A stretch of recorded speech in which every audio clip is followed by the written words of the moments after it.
semua, sehingga pada hari ini kita dapat mengikuti rapat paripurna DPR RI dalam keadaan sehat walafiat untuk melaksanakan tugas konstitusional kita. Dewan Perwakilan Rakyat Republik Indonesia, DPR RI akhirnya mengesahkan revisi Undang-Undang Daerah Khusus Jakarta, DKJ, menjadi undang-undang dalam rapat paripurna, Kamis 28 Maret 2024. Dalam rapat yang dipimpin oleh Ketua DPR RI, Puan Maharani, dan didampingi oleh Wakil Ketua 1, Frederick L. Paulus dari fraksi Golkar, dan Wakil Ketua 2, Rahmat Gobel dari fraksi Nasdem, dan Wakil Ketua 3, Sufmi Dasko Ahmad dari fraksi Gerindra. Rapat yang dilaksanakan di Gedung Nusantara II, Kompleks Parlemen MPR, DPR, DPD RI Jakarta ini, hanya dihadiri oleh 303 anggota Dewan dari 575 jumlah total anggota DPR RI periode 2019 hingga 2024. Namun, hanya 69 yang hadir secara fisik. Kemudian dengan diputuskannya Undang-Undang DKJ ini, maka bagi Jakarta secara otomatis akan kehilangan statusnya sebagai ibu kota negara.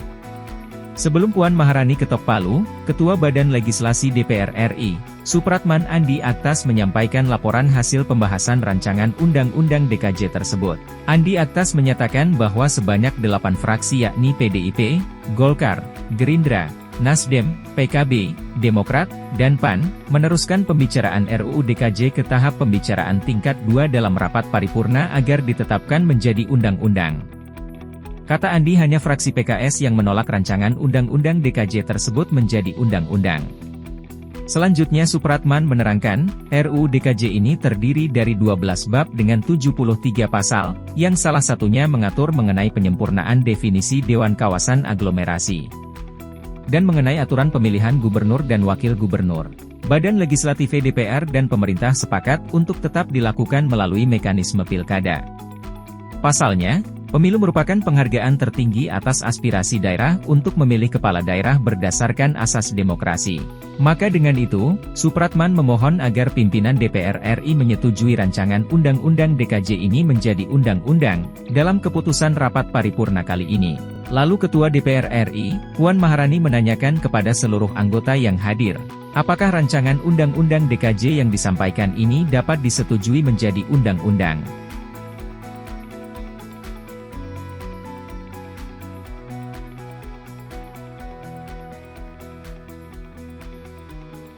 Rapat kerja dalam rangka pengambilan keputusan pembicaraan tingkat 1 atas hasil pembahasan RUU Daerah Khusus Jakarta mengagendakan mendengarkan pandangan mini fraksi terhadap hasil pembahasan RUU tersebut dengan hasil sebagai berikut. 8 fraksi menyatakan setuju, yakni fraksi Partai Demokrasi Indonesia Perjuangan, fraksi Golongan Karya, fraksi Gerakan Indonesia Raya, fraksi Nasional Demokrat, fraksi Partai Kebangkitan Bangsa, fraksi Demokrat, fraksi Partai Amanat Nasional, dan fraksi Partai Persatuan Pembangunan untuk diteruskan ke tahap pembicaraan tingkat 2 dalam rapat paripurna untuk ditetapkan menjadi undang-undang. Sementara satu fraksi, yakni fraksi Partai Keadilan Sejahtera, menyatakan menolak. Ketua Rapat, anggota Dewan, dan hadirin yang kami hormati, perlu kami sampaikan bahwa setelah rancangan undang-undang tersebut disampaikan kepada pimpinan Dewan Perwakilan Rakyat Republik Indonesia, pemerintah mengajukan usulan penyempurnaan terkait dengan ketentuan pasal 24 ayat 2 huruf D dan D, yakni sebagai berikut. Pasal 24 ayat 2 terkait dengan rumusan dengan penyempurnaan, sementara pasal 24 ayat 2 huruf G diminta untuk dihapus. Terhadap usulan penyempurnaan ketentuan pasal 24 ayat 2 tersebut, kami mohon agar dapat diputuskan dalam rapat paripurna yang terhormat ini sebelum rancangan undang-undang disetujui menjadi undang-undang. Demikian laporan tingkat 1, rancangan undang-undang tentang Pemerintahan Provinsi Daerah Khusus Jakarta.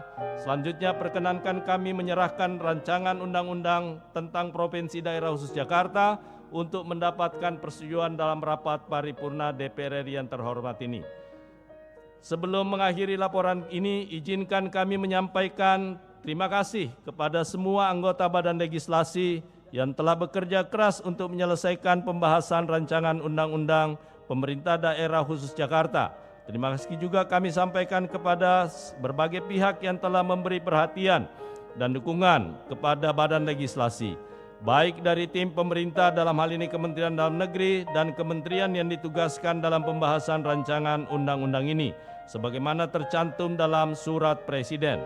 Pimpinan DPR, anggota DPR RI, fraksi, sekretariat dan tenaga ahli Badan Legislasi, perancang undang-undang dan analisis legislatif dari Badan Keahlian Sekjen DPR RI sehingga rancangan Undang-Undang Pemerintah Daerah Khusus Jakarta dapat diselesaikan.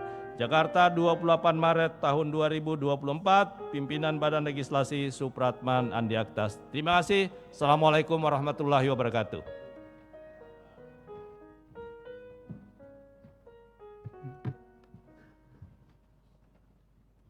Nanti kan